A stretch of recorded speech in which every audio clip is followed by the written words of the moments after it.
आइए आज सीखते हैं अंग्रेजी का एक नया अक्षर, हिंदी ध्वनि व हिंदी शब्दों के साथ। अंग्रेजी वर्णमाला के अक्षरों को समझने की इस सीरीज में पढ़े लिखे होने या नहीं होने का कोई फर्क नहीं पड़ता। अक्षर ही किसी भी भाषा का आधार होते हैं। जैसा कि हम जानते हैं कि अक्षरों से ही भाषा बाल रूप में जन्म लेकर शब्दों और उसके बाद वाक्य के रूप में अपना जीवन आगे बढ़ाती है। किसी भी कारण से यदि आरंभ ही अक्षरों के अत्यधिक ही त्रुटिपूर्ण ज्ञान से हो, तब भाषा को बाल रूप में ही पोलियो हो जाता है। आइए आगे बढ़ते हैं, सीखते और समझते हैं आज के अक्षर को, क्यों इसे ऐसे पढ़ते हैं। आइए जाने इस अक्षर को और अंग्रेजी की सच्चाई का पता लगाएं। जाने ग्रामीण भारत की शिक्षा एवं भाषा को कमजोर करने में अंग्रेजी का क्या योगदान रहा है, विशेषतः ग्रामीण भारत। पहला प्रश्न, क्या आपको सच में पता है यह क्या है? आपका उत्तर होगा ए, अंग्रेजी के एक अक्षर ए का नाम। जबकि दूसरा प्रश्न हमें अपने आप से और भी पूछना चाहिए, क्या यह बिल्कुल वैसे ही है जैसे हिंदी के एक अक्षर अ का नाम अ है? मेरा उत्तर होगा बिल्कुल भी नहीं, नॉट एट ऑल। यही हमें समझना है, समझाना है। जितनी देर समझने में होगी, जितनी देर समझाने में होगी, इसका मूल्य उतने ही समय तक आने वाली पीढ़ियों को चुकाना ही होगा अपनी शिक्षा में। जब मैं कहता हूँ विशेषतः ग्रामीण भारत, इसे समझना भी अत्यंत ही आवश्यक है। आरंभ के 2-3 वीडियो ए से लेकर सी तक अन्य वीडियो से थोड़ा अधिक बड़े होंगे, क्योंकि आरंभ में समझाना होता है। क्योंकि इस सीरीज के एपिसोड शॉर्ट हैं, इसलिए क्यों और कैसे वाली इस प्लेलिस्ट पर इन विषयों में मैं निरंतर चर्चा आगे भी करता रहूंगा। मूल अंतर ए और अ अक्षर में क्या है? What is the basic difference between A and अ? पहले हम अक्षर हिंदी अक्षर अ को ही देखते हैं, और न केवल इसका नाम है बल्कि उच्चारण के समय इसकी ध्वनि भी क्या रहती है? अ ही रहती है। अर्थात जैसा इसका नाम है, काम भी वैसे ही करता है। अब देखते हैं हम अ को। जैसे अनार, ओखली नहीं होता है। आनंद नहीं बोलते हैं हम। अगर हमें ओखली बोलना है, ओ ओखली। आनंद, आगरा बोलेंगे। जबकि अ से हम केवल क्या बोलते हैं? अनंत। अ नाम है, ध्वनि भी अ ही है, कहीं पर भी ब नहीं है, कहीं पर भी ओ नहीं है। अब हम दूसरी तरफ चलते हैं, समझते हैं अंग्रेजी के एक अक्षर को जिसका नाम है ए क्या है? केवल इसका नाम है, जबकि उच्चारण के समय इसकी ध्वनि ए होती है। अर्थात नाम और काम में दोनों में ही इसकी भिन्नता है। अब और आगे समझते हैं इसे। ए जब हम बोलते हैं, ए कब बनता है? जब हिंदी में अ और ई स्वर साथ में आते हैं, ए बनता है। अब ए इसका नाम, लेकिन उच्चारण में बताया था क्या होता है? ये ए होता है। इसे भी थोड़ा आगे समझते हैं। यदि हम इसे ए बोल रहे हैं तो ए कैसे साउंड आना चाहिए? ए एकलव्य, एप्पल, एंट, एरो।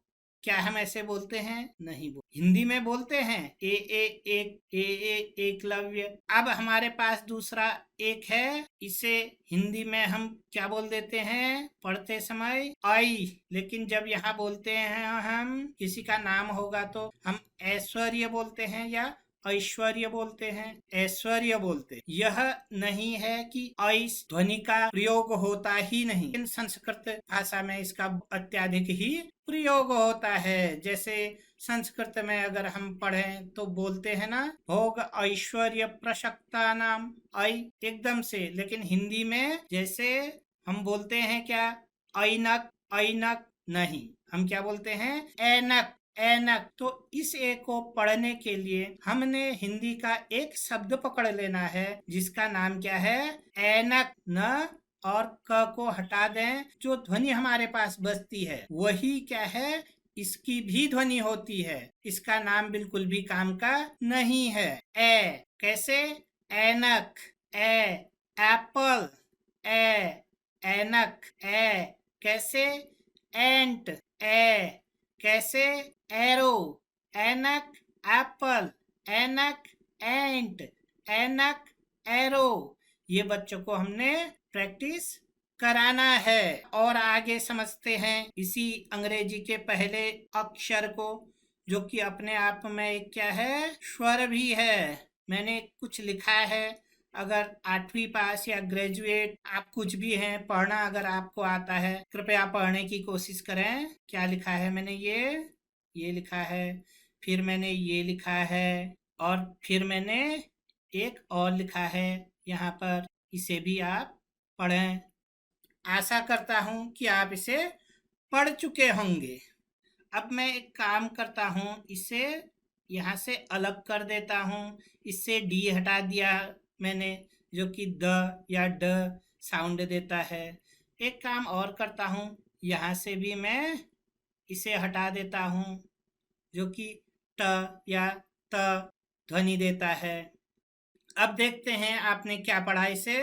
आपने पढ़ा आनंद, दूसरे में आपने पढ़ा आगरा, और तीसरे में हमने पढ़ा अनंत। देखिए, बच्चों को बताते समय भी हम क्या गलती करते हैं, अब हम इसे समझते हैं। यहाँ देखते हैं ANAN यहाँ भी बचा है, ANAN यहाँ भी बचा है। अब ये तो साउंड सेम रहेगा। ANAN को यदि मैं आनन बोल रहा हूँ, आनन, क्योंकि द तो हटा दिया यहाँ से, तभी आनन बोल रहा हूँ, क्या मुझे ANAN को यहाँ भी आनन बोलना चाहिए या नहीं बोलना चाहिए? यदि हाँ, इसे मैंने क्या पढ़ना चाहिए? आनंद, आनंद। इसे मैंने क्या पढ़ना चाहिए? आनंत, आनंत। क्योंकि फर्क केवल क्या है? द और त का है, कोई और तो है नहीं। ANAN। अगर मैं इसे आनंद पढ़ रहा हूँ तो तर्क तो यही कहता है कि ये भी आनंत है, अनंत नहीं है। अब इसे दूसरी प्रकार से समझते हैं। यदि मैं इसे अनन पढ़ रहा हूँ तो ये भी क्या है? अनन ही पढ़ा जाना चाहिए। अंत में क्या आ जाएगा? द आ जाएगा। अनंत, अनंत, दोनों सेम है। अनंत, अनंत। अब हम बच्चों से भी यही आशा करते हैं कि जैसे हमने गलत सही करके इसको यहाँ कुछ और पढ़ दिया, इसे कुछ और पढ़ दिया, बच्चे भी हमारी तरह बने और वो इसे हमारी तरह शुरू से ही गलत ही बोलना शुरू कर दें। तो कृपया हिंदी और अंग्रेजी को दोनों को एक साथ ऐसे मिक्स मत करना, क्योंकि मैंने पहले ही बताया है कि इसका कहीं भी अंग्रेजी में आपको अ उच्चारण नहीं मिलेगा। यहाँ देखिए, ये क्या बन रहा है? आ बन रहा है, केवल अकेला आया है, आ बन गया। यहाँ भी ये आ बन रहा है, केवल अकेला आया है, आ बन गया। और यहाँ ये अकेला आया है, अ बन गया। क्या अ के साथ ऐसा होता है? अ अकेला आए, ओ की मात्रा नहीं, अ ओ बन जाए, अ अकेला आए और आ बन जाए, आनंद बन जाए। अ अकेला आए, यहाँ आ बन जाए। होता है हिंदी में? नहीं होता है। अ रहेगा, आ रहेगा, ओ रहेगा। लेकिन जब अंग्रेजी को हम हिंदी के साथ मिक्स करते हैं, हमें स्वयं पता नहीं रहता कि क्या सही है और क्या गलत है। यदि इन्हीं अक्षरों को आप किसी फॉरेनर, किसी अंग्रेज से पढ़ाएं जिसे कि हिंदी नहीं आती हो, वो बिल्कुल सही उच्चारण क्या करेगा इसका? एनंद, एग्रा, एनंत, एनंद, एग्रा, एनंत। उनको बिल्कुल भी कंफ्यूजन नहीं, वो नेटिव स्पीकर से हैं, उनकी वो भाषा है, उन्हें पता होता है कि इसे कैसे उच्चारण करना है। अब क्योंकि हिंदी को अंग्रेजी में ट्रांसलेट बिल्कुल उसी तरह करने के भ्रम में बच्चों को बताते हैं, कहीं ये आ है, कहीं ए है, कहीं ए है, तो इससे बच्चों में कंफ्यूजन होता है। यदि आपने बच्चों को बताना है, आप साफ साफ बताइए, देखो ये क्या है? हिंदी के नाम हैं और इनका अंग्रेजी से कुछ लेना देना नहीं है। हिंदी में इनको जब हम लिखते हैं, इनको ऐसे लिख देते हैं, बस यहीं तक कहानी है, आगे की कहानी कुछ भी नहीं है। वास्तविक उच्चारण इसका क्या रहेगा? ए रहेगा। ए एप्पल, ए एंट, ए एरो, ए ऐनक। अगर आपका बच्चा इन हिंदी के अक्षरों को आगरा की जगह एगरा बोल रहा है, you should be appreciating the child कि वो सही रास्ते पर है। धीरे धीरे पढ़ने के साथ साथ वो एगरा की जगह आगरा बोलना सीख जाएगा, क्योंकि हम हिंदी भाषी लोग हैं। धीरे धीरे उसे पता लग जाएगा कि हाँ, हिंदी शब्द है। अब हम बढ़ते हैं आगे अपने प्रैक्टिकल सेशन की तरफ। अपनी पुस्तक में हमें इन्हें कैसे पढ़ना है और व्यवहार में कैसे लाना है, हिंदी शब्दों की सहायता से हमें अंग्रेजी कैसे सीखनी है, आइए जानते हैं अब आगे।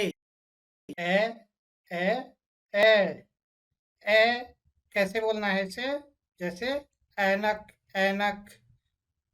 ए ई आई ओ यू स्वर हैं, तो इस पे प्रैक्टिस करते रहना है ज्यादा। इन्हीं से मिलकर और स्वर बनते हैं। ऐनक, ए ए ए ए ए ऐनक, ए एंट, ए एरो, ए एंकर, ए एप्पल, ए एक्स। ए कैसे? जैसे बे, बैल में बैल, बे। ए बे ए एलिगेटर। ए कैसे?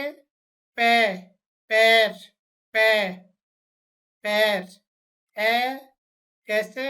जैसे मैदान।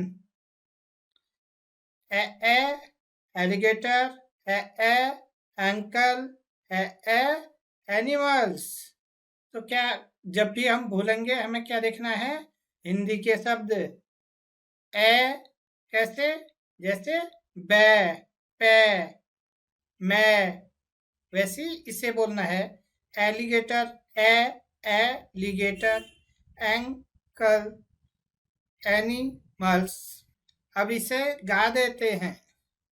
एनक, एंट, एरो होता है, एंकर, एप्पल, एक्स होती है, एलिगेटर, एंकल, एनिमल्स होते हैं। लाइक और सब्सक्राइब जरूर करें। मूल्य शिक्षा के विषयों पर भारतीय ग्रामीण परिदृश्य को समझते हुए वीडियोस बनाने में अत्याधिक श्रम, समय व चिंतन लगता है। आपके द्वारा किया गया लाइक, सब्सक्राइब और शेयर न केवल आपके स्वयं के द्वारा किए जाने वाले रोज के श्रम के प्रति, अपितु हमारे द्वारा किए गए श्रम चिंतन के प्रति सम्मान होगा, जिस